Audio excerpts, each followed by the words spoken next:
નમસ્કાર વિદ્યાર્થી મિત્રો, વિડિયો લેક્ચરના માધ્યમથી ઓનલાઈન એજ્યુકેશનમાં આપ સૌનું ફરી એકવાર હાર્દિક સ્વાગત છે. બાળકો, આપણે ઘણા બધા લેક્ચરથી છેલ્લે 3, 4, 5 લેક્ચરથી આયનીકરણ એન્થાલ્પી ઘસી નાખી આયનીકરણ એન્થાલ્પીને તો આપણે, બરાબર છે.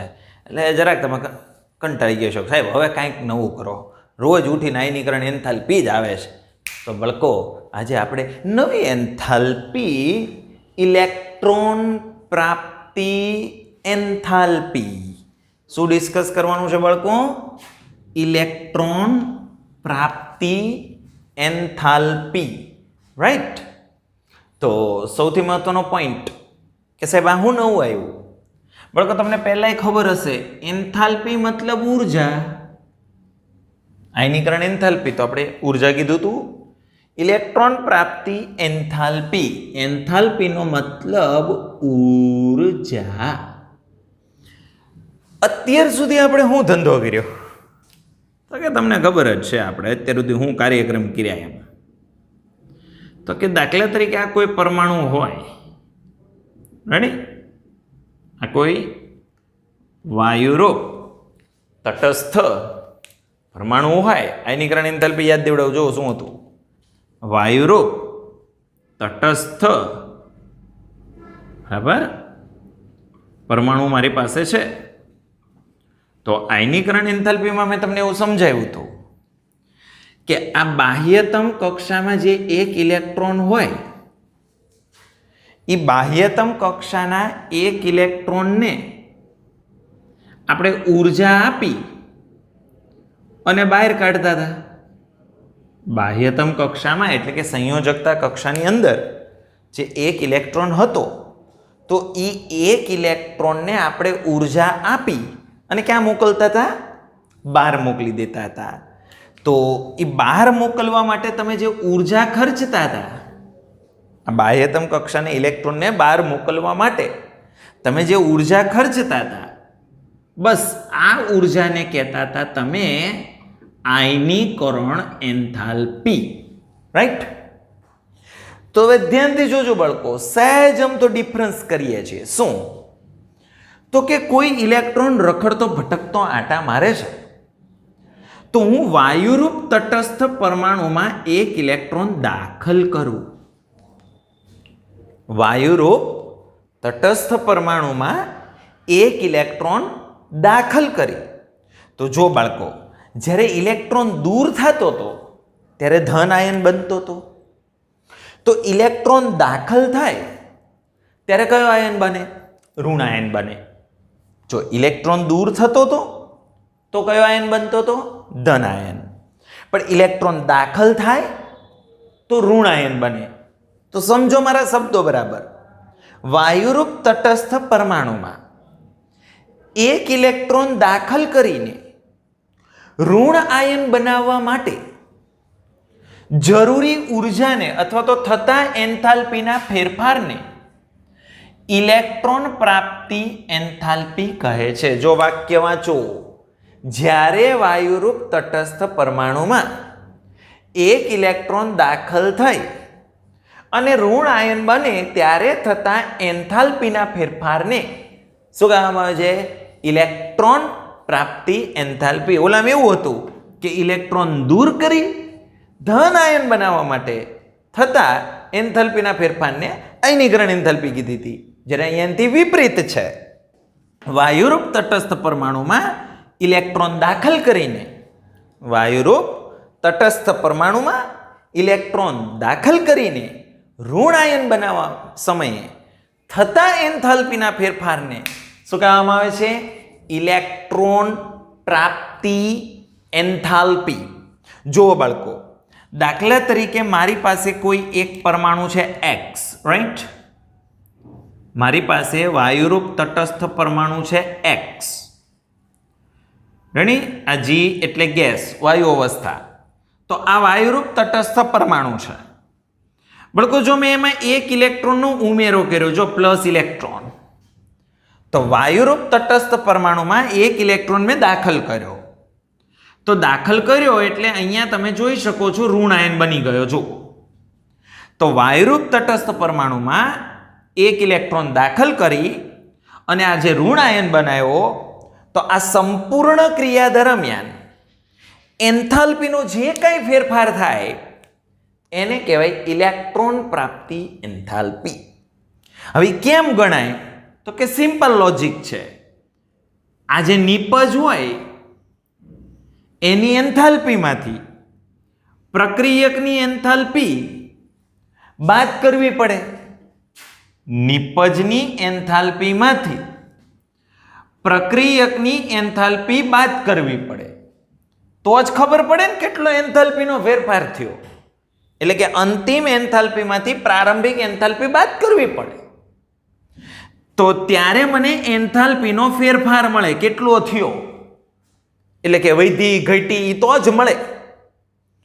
તો એન્થાલ્પીનો ફેરફાર એટલે ડેલ્ટા, આપણે કીધેલું છે, અને એન્થાલ્પીનો ફેરફાર છે એટલે ડેલ્ટા એચ.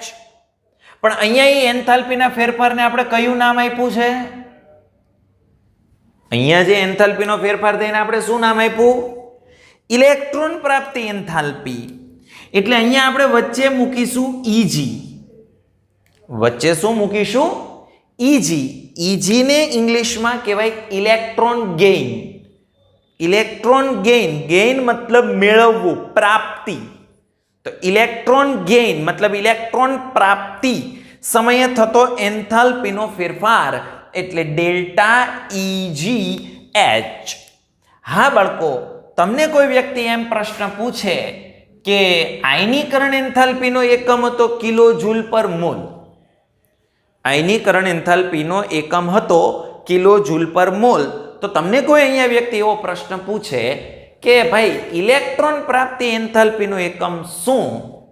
પણ કોઈ એન્થાલ્પી તો એન્થાલ્પી જ છે, પછી ઇલેક્ટ્રોન પ્રાપ્તિની હોય કે આયનીકરણની હોય, એકમ સેમ જ રહે, કિલો જૂલ પર મોલ. ઓકે, એટલે કે ઇલેક્ટ્રોન પ્રાપ્તિ એન્થાલ્પીનો એકમ કિલો જૂલ પ્રતિ મોલ. રાઈટ બાળકો? ક્લિયર થઈ ગઈ વ્યાખ્યા? તો હવે સમજો, તમે ઇલેક્ટ્રોન પ્રાપ્તિ એન્થાલ્પીની તમે વેલ્યુ જોઈ અને તમે નક્કી કરી શકો છો કે પરમાણુ કેટલી સરળતાથી ઇલેક્ટ્રોન સ્વીકારીને ઋણ આયન આપે. જો શું વાક્ય લખ્યું છે? આ એન્થાલ્પીનું મૂલ્ય પરમાણુ કેટલી સરળતાથી ઇલેક્ટ્રોન સ્વીકારીને ઋણાયન આપે છે તે સૂચવે છે. મતલબ શું થયો? કે કોઈ પરમાણુ કેટલો ઈઝી રીતે ઇલેક્ટ્રોન સ્વીકારી શકે છે એનો જો તમારે અંદાજ લગાવવો હોય તો તમારે એની ઇલેક્ટ્રોન પ્રાપ્તિ એન્થાલ્પીની વેલ્યુ જોશે. ફરી એકવાર કહું છું, કોઈ પણ તત્વનો પરમાણુ કેટલી સરળતાથી ઇલેક્ટ્રોન સ્વીકારી શકશે, બરાબર છે, અને કેટલો સરળતાથી ઋણાયન આપી શકશે, એની માટે તમારે કોની વેલ્યુ જોવી પડે? ઇલેક્ટ્રોન પ્રાપ્તિ એન્થાલ્પીની વેલ્યુ જોવી પડે. કોની વેલ્યુ જોવી પડે છે બાળકો? ઇલેક્ટ્રોન પ્રાપ્તિ એન્થાલ્પીની વેલ્યુ. તો ઘણા કે કેમ? જો બાળકો, તમને એક વસ્તુ સમજાવું. જે તત્વ માટે ઇલેક્ટ્રોન પ્રાપ્તિ એન્થાલ્પીની વેલ્યુ વધુ ઋણ હોય, જે તત્વ માટે ઇલેક્ટ્રોન પ્રાપ્તિ એન્થાલ્પીની વેલ્યુ વધુ ઋણ હોય એ તત્વ સરળતાથી ઇલેક્ટ્રોન મેળવી શકે. ફરીવાર બોલું છું, જે તત્વ માટે ઇલેક્ટ્રોન પ્રાપ્તિ એન્થાલ્પીની વેલ્યુ વધુ ઋણ હોય એ તત્વ સરળતાથી ઇલેક્ટ્રોન મેળવી અને ઋણાયન બનાવી શકે. જો શીખવાડું બાળકો, સમજો. જેમ કે સમૂહ નંબર 17. બાળકો, સમૂહ નંબર 17 છે તો એની માટે ઇલેક્ટ્રોન પ્રાપ્તિ એન્થાલ્પીની વેલ્યુ વધુ ઋણ છે. તરત પ્રશ્ન થાય કે શા માટે? બાળકો, બહુ જ ઇઝી કોન્સેપ્ટ છે. એક વખત શીખી લીધો બાળકો, જિંદગીભર કોઈ દી તકલીફ નહીં પડે. એટલું સરળતાથી શીખવાડું છું. દાખલા તરીકે મારી પાસે સમૂહ નંબર 17 નું કોઈ તત્વ છે. સમૂહ નંબર 17 એટલે હેલોજન સમૂહ, ફ્લોરિન, ક્લોરિન, બ્રોમિન અને આયોડિન વાળો સમૂહ, રાઈટ? તો તમે સમૂહ નંબર 17 નું કોઈ બી તત્વ લઈ લો. બાળકો, એની બાહ્યતમ કક્ષામાં 7 ઇલેક્ટ્રોન હોય. કેટલા ઇલેક્ટ્રોન હોય? 7. સમૂહ નંબર 17 નું તમારે કોઈ બી તત્વ લેવું હોય લઈ લો, એની બાહ્યતમ કક્ષામાં 7 ઇલેક્ટ્રોન હોય. જેમ કે સપોઝ કે આ ક્લોરિન છે. શું છે? ક્લોરિન. તો હવે સમજો, તો સમૂહ નંબર 17 માનું મેં કોઈ તત્વ લીધું છે ક્લોરિન. હવે એની બાહ્યતમ કક્ષામાં 7 ઇલેક્ટ્રોન છે, રાઈટ? હવે આ તત્વ શું કરશે? તો કે ભાઈ 1 ઇલેક્ટ્રોન મેળવશે. આ તત્વ શું કરે છે? 1 ઇલેક્ટ્રોન મેળવે. તો સાબુનો સવાલ છે. ક્લોરિનની પહેલી કક્ષામાં 2 ઇલેક્ટ્રોન હોય, બીજી કક્ષામાં 8 ઇલેક્ટ્રોન હોય, ત્રીજામાં 7 હતા અને એને 1 ઇલેક્ટ્રોન મેળવો. તો જો ક્લોરિન 1 ઇલેક્ટ્રોન મેળવી લે, ક્લોરિન 1 ઇલેક્ટ્રોન મેળવી લે એટલે એની ઇલેક્ટ્રોન રચના થઈ જાય 2, 8, 8. હવે આ 2, 8, 8 એ કોની ઇલેક્ટ્રોન રચના છે? તો કે સમૂહ નંબર 18 નું એક તત્વ, નિષ્ક્રિય વાયુ તત્વ આર્ગોન. હવે તમે વિચાર કરો બાળકો,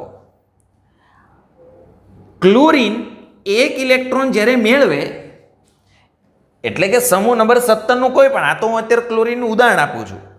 સમૂહ નંબર 17 નું કોઈ પણ તત્વ 1 ઇલેક્ટ્રોન મેળવશે એટલે નિષ્ક્રિય વાયુ તત્વ જેવું થઈ જાય. જો આર્ગોન જેવું થાય એમ નહીં બોલવાનું, એ તો ક્લોરિન આર્ગોન જેવું થાય. અન્ય તત્વો અલગ રીતે, ફ્લોરિન નિયોન જેવું થાય. પણ સમૂહ નંબર 17 હોય એનું કોઈ પણ તત્વ 1 ઇલેક્ટ્રોન મેળવે એટલે નિષ્ક્રિય વાયુ તત્વ, ઉમદા વાયુ તત્વ એટલે કે સમૂહ નંબર 18 ના તત્વ જેવું થઈ જાય. હા, તમે વિચાર કરો તો ક્લોરિન જ્યારે 1 ઇલેક્ટ્રોન મેળવે છે તો મેળવ્યા પછી આર્ગોન જેવું થઈ જાય. હવે આર્ગોન એટલે એકદમ નિષ્ક્રિય વાયુ તત્વ. હવે આ નિષ્ક્રિય વાયુ તત્વમાંથી તમને કોક એમ કીધું કે ઇલેક્ટ્રોન બહાર કાઢાય. તમને એવું કીધું કે આ આર્ગોન છે એની બાહ્યતમ કક્ષામાં 8 ઇલેક્ટ્રોન છે, આમાંથી 1 ઇલેક્ટ્રોન કાઢી નાખ. તો બાળકો તમે તરત કહેશો, સાહેબ આ તો નિષ્ક્રિય વાયુ તત્વ છે, આ તો સ્થાયી ઇલેક્ટ્રોન રચના હોય. સાહેબ આમાંથી ઇલેક્ટ્રોન દૂર કરવો હોય ને તો સાહેબ ખૂબ વધારે ઉર્જાની જરૂર પડે. કહેશો ને તમે? ઓબ્વિયસ વસ્તુ છે એ થાય. તો બાળકો તમે વિચાર કરો કે જો આર્ગોનમાંથી મારે બાહ્યતમ કક્ષામાંથી 1 ઇલેક્ટ્રોન દૂર કરવો હોય તો મારે વધારે ઉર્જા આપવી પડે. આર્ગોન એની બાહ્યતમ કક્ષામાંથી 1 ઇલેક્ટ્રોન જો દૂર કરવો હોય તો મારે બહારથી એને ખૂબ વધારે ઉર્જા આપવી પડે. તો હું એનાથી વિપરીત વિચારો કે જો આ ઇલેક્ટ્રોન અહીંયા દાખલ થાય અને નિષ્ક્રિય વાયુ તત્વ જેવું તત્વ થઈ જતું હોય તો એનો મતલબ એમ કે તો જો આમાંથી આ કરવા માટે તમારે ઉર્જા વધારે પડતી આપવી પડે, આ કરવું હોય તો. પણ જો આવું બને ત્યારે એમાંથી વધારે પડતી ઉર્જા છૂટી પડે. ખ્યાલ આવે છે? બોલું છે સમજાય જ? ફરી એકવાર બોલું છું કે જો તમારે ઉમદા વાયુ તત્વ, નિષ્ક્રિય વાયુ તત્વ, આર્ગોન જેવા તત્વોમાંથી જો તમારે 1 ઇલેક્ટ્રોન દૂર કરવો હોય તો બહારથી પુષ્કળ ઉર્જા તમારે આપવી પડે. તો એનાથી વિપરીત જો ક્લોરિન 1 ઇલેક્ટ્રોન મેળવીને આર્ગોન જેવું થતું હોય તો ત્યારે એમાંથી વધારે પડતી ઉર્જા છૂટી પડી જાય. એટલે કે ક્લોરિનમાંથી ક્લોરાઇડ આયન બને ત્યારે ખૂબ ઉર્જા છૂટી પડે, પુષ્કળ ઉર્જા છૂટી પડે. એટલે એની અંતિમ એન્થાલ્પી ઓછી હોય, પ્રારંભિક એન્થાલ્પી વધારે હોય. કેમ? તો કે પુષ્કળ ઉર્જા છૂટી પડી ગઈ. તો અંતિમ એન્થાલ્પી ઓછી હોય, પ્રારંભિક એન્થાલ્પી વધારે હોય. અને તમે અંતિમમાંથી પ્રારંભિક બાદ કરો એટલે કે નાનામાંથી મોટું બાદ કરો તો જવાબ વધુ ઋણ આવે કે ન આવે? ખ્યાલ આવે છે? સમજાણી વસ્તુ? ફરી એકવાર ઝડપી કહી દઉં કે ભાઈ મારી પાસે સમૂહ 17 નું કોઈ તત્વ હતું ક્લોરિન, બરાબર? મેં એમાં 1 ઇલેક્ટ્રોન દાખલ કર્યો. તો કે ભાઈ જ્યારે 1 ઇલેક્ટ્રોન મેળવે ક્લોરિન એટલી નજીકના નિષ્ક્રિય વાયુ તત્વ આર્ગોન જેવું થઈ જાય. તો મને તરત એવી ખબર પડી કે જો આર્ગોનમાંથી મારે ઇલેક્ટ્રોન દૂર કરવો હોય તો આર્ગોન તો નિષ્ક્રિય વાયુ તત્વ, સ્થાયી તત્વ છે. આમાંથી તમે જ્યારે એક ઇલેક્ટ્રોન દૂર કરવો હોય તો તમારે બહારથી ખૂબ ઝાઝી ઉર્જા આપવી પડે બાળકો. તો હું એમ કહું છું તો એનાથી વિપરીત વિચારો કે જો 8માંથી 1 કાઢીને 7 કરવાતા તો ખૂબ વધારે ઉર્જા તમારે આપવી પડી. તો હું એમ કહું 7માં 1 ઉમેરીને 8 કરો તો પરમાણુમાંથી વધારે ઉર્જા છૂટી પડી જાય. અને પરમાણુમાંથી વધારે ઉર્જા છૂટી પડી જાય એટલે કે તટસ્થ પરમાણુમાંથી જ્યારે ઋણાયન બને ત્યારે પુષ્કળ ઉર્જા છૂટી પડી જાય. અને એ પુષ્કળ ઉર્જા છૂટી પડી જાય એટલે અંતિમ એન્થાલ્પી ખૂબ ઓછી હોય, પ્રારંભિક એન્થાલ્પી ખૂબ વધારે હોય. તો અંતિમમાંથી પ્રારંભિક એટલે કે નાનામાંથી મોટું બાદ કરો એટલે તમને જવાબ મળશે વધુ ઋણ. ખ્યાલ આવે છે? સમજાય જ? ઓકે, સરસ. તો એનો મતલબ એમ થયો કે પરમાણુ દ્વારા ઇલેક્ટ્રોન ગ્રહણ કરવાની ક્રિયા છે એ ઉષ્માક્ષેપક હોઈ શકે ને. ઉષ્માક્ષેપક પ્રક્રિયા કોને કહેવાય? 9-10માં આવે કે જે રાસાયણિક પ્રક્રિયા દરમિયાન ઉર્જા છૂટી પડે. જે રાસાયણિક પ્રક્રિયા દરમિયાન ઉર્જા છૂટી પડે તો બાળકો જે રાસાયણિક પ્રક્રિયા દરમિયાન ઉર્જા છૂટી પડે એને ઉષ્માક્ષેપક. તો જો આમ એ તો સમજાયું કે ક્લોરીન જ્યારે 1 ઇલેક્ટ્રોન મેળવે ત્યારે ઉર્જા છૂટી પડે છે તો એ ઉષ્માક્ષેપક પ્રક્રિયા છે. અને બાળકો હંમેશા યાદ રાખો કે ઉષ્માક્ષેપક પ્રક્રિયા માટે બરાબર ઇલેક્ટ્રોન પ્રાપ્તિ એન્થાલ્પીની વેલ્યુ હંમેશા ઋણ હોય. એટલે કે delta EGH always less than 0. Less than 0 એટલે કે 0 કરતા નાનું ઋણ હોય. પણ બાળકો હું તમને હવે એક નવી ઘટના સમજાવું. જો કે મારી પાસે કોઈ સમૂહ 18 નું તત્વ ઓલરેડી છે. સમજો હવે નવી ઘટના સમજાવું છું. હવે નવી ઘટના સમજાવું છું. મારી પાસે કોઈ સમૂહ નંબર 18 નું કોઈ તત્વ છે. સપોઝ કે આર્ગોન જ છે. હાલો ને ખોટું હું માથાકૂટ આપણે ચેકચાક બહુ જાજી કરવી નહીં. બરાબર? સપોઝ કે મારી પાસે સમૂહ 18 નું કોઈ એક તત્વ છે આર્ગોન. રાઈટ? હા, તમને બધાને ખબર છે કે આર્ગોન સાહેબ નિષ્ક્રિય વાયુ તત્વ છે. અને સાહેબ તમે પાઠમાં વચ્ચે બરાડા પાડીને કહેતા હતા કે સાહેબ નિષ્ક્રિય વાયુ તત્વ ઇલેક્ટ્રોન ગુમાવે પણ નહીં, ઇલેક્ટ્રોન મેળવે પણ નહીં. તો હું હજી એમ જ કહું છું કે કાંઈ ન કરે.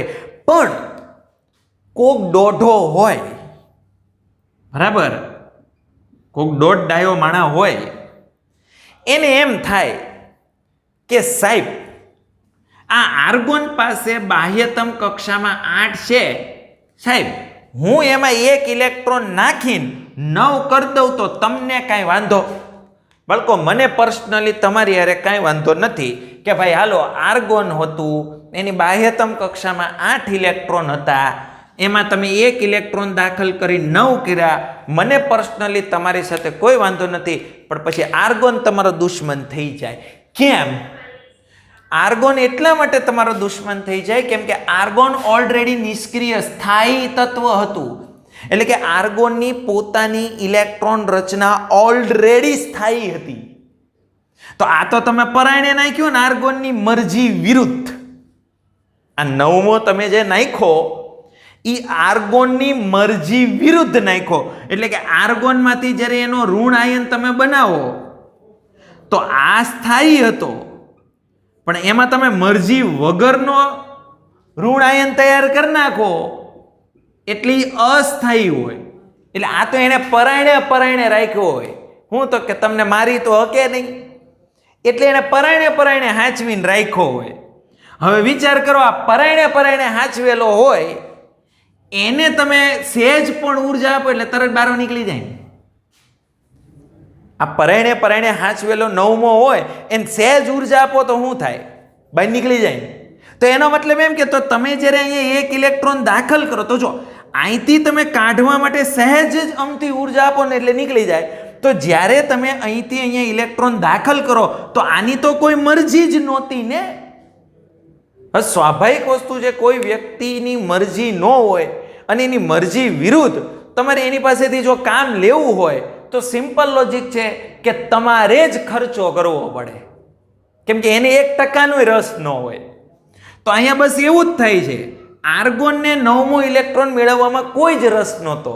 એ તો તમે પરાયણે 1 ઇલેક્ટ્રોન એને આપો છો, નહીં રાખ ને લઈ લે આગ્રહ કરીને આપ્યો. એટલે શું થઈ ઘટના? તો કે એટલે ઘટના એવી થઈ કે એમાં ઉર્જા છૂટી પડવાને બદલે એમાં ઉર્જાનું શોષણ કરે. તમે મને ઉર્જા આપો ને તો હું રાખું. ઓલામાં જો, ઓલામાં તમે ઇલેક્ટ્રોન દાખલ કરતા હતા તો ઉર્જા છૂટી પડતી હતી. અહીંયા આપણે બધું પરાયણે કરીએ એટલે તમે આને 9મો ઇલેક્ટ્રોન આપો એટલે આર્ગોન વળખાય. ઉર્જા આપશો તો હું રાખીશ. તો આપણે ગરજ હતી ને કે લે 9મો રાખ, એટલે શું કરવું પડે? તો કે તમારે એને ઉર્જા આપવી પડે. મતલબ એ કેવી પ્રક્રિયા હોય બાળકો? ઉષ્મા શોષક પ્રક્રિયા હોય. અને બાળકો એ ઉષ્મા શોષક પ્રક્રિયા હોય એટલે એમાં અંતિમ એન્થાલ્પી વધારે હોય, કેમ કે પ્રક્રિયા દરમિયાન ઉર્જાનું શોષણ થયું હોય. ઉષ્મા શોષક પ્રક્રિયામાં પ્રક્રિયા દરમિયાન ઉર્જાનું શોષણ થયું હોય એટલે એમાં અંતિમ એન્થાલ્પી વધારે હોય, પ્રારંભિક એન્થાલ્પી ઓછી હોય. એટલે મોટામાંથી નાનું બાદ કરો એટલે એની માટે તમને ઇલેક્ટ્રોન પ્રાપ્તિ એન્થાલ્પીની વેલ્યુ ધન મળે, એટલે કે ગ્રેટર ધેન 0 મળે. ખ્યાલ આવે છે? આટલો કોન્સેપ્ટ ક્લિયર? હવે તમને મેં આયનીકરણ એન્થાલ્પીમાં બરાડા પડીને શીખવાડ્યું કે સમૂહમાં ઉપરથી નીચે જાય તો આયનીકરણ એન્થાલ્પી ઘટે, આવર્તમાં ડાબેથી જમણે જઈએ તો આયનીકરણ એન્થાલ્પી વધે. પણ એમાં જે નિયમિત વલણ હોય એટલું નિયમિત વલણ તમને ઇલેક્ટ્રોન પ્રાપ્તિ એન્થાલ્પીમાં નહીં મળે. મતલબ હું કે આયનીકરણ એન્થાલ્પીની કમ્પેરિઝનમાં ઇલેક્ટ્રોન પ્રાપ્તિ એન્થાલ્પીના પરિવર્તનનો ક્રમ ઓછો નિયમિત છે. મતલબ કેમ? ઓલામાં કન્ટિન્યુઅસલી આયનીકરણ એન્થાલ્પી ઘટતી હોય તો ઘટતી જ હોય, કન્ટિન્યુઅસલી વધતી હોય તો વધતી જ હોય. હા, વચ્ચે અપવાદ આવી વાત અલગ છે, પણ કન્ટિન્યુઅસલી વધે તો વધે ને કન્ટિન્યુઅસલી ઘટે તો ઘટે, રાઈટ? પણ આમાં પરિવર્તનનો ક્રમ નિયમિત છે ખરો, પણ પ્રમાણમાં કેવો? તો કે ઓછો. એટલે કે અહીંયા આગળ આયનીકરણ એન્થાલ્પી જે છે, બરાબર, ઇલેક્ટ્રોન પ્રાપ્તિ એન્થાલ્પી જે છે એની વેલ્યુ ઘટતી હશે તો ઘટતી હશે, વધતી હશે તો વધતી હશે. એટલે કે વધુ ઋણ બને, ઓછી ઋણ બને, પણ એમાં બહુ ઝાઝું નિયમિત વલણ છે નહીં. બરાબર?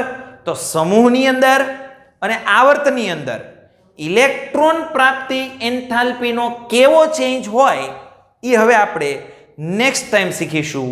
બરાબર? આજે આપણે અહીં સુધી રાખીએ છીએ. આશા રાખું કે તમને આજનો વિડીયો લેક્ચર આખો સમજાયો હશે.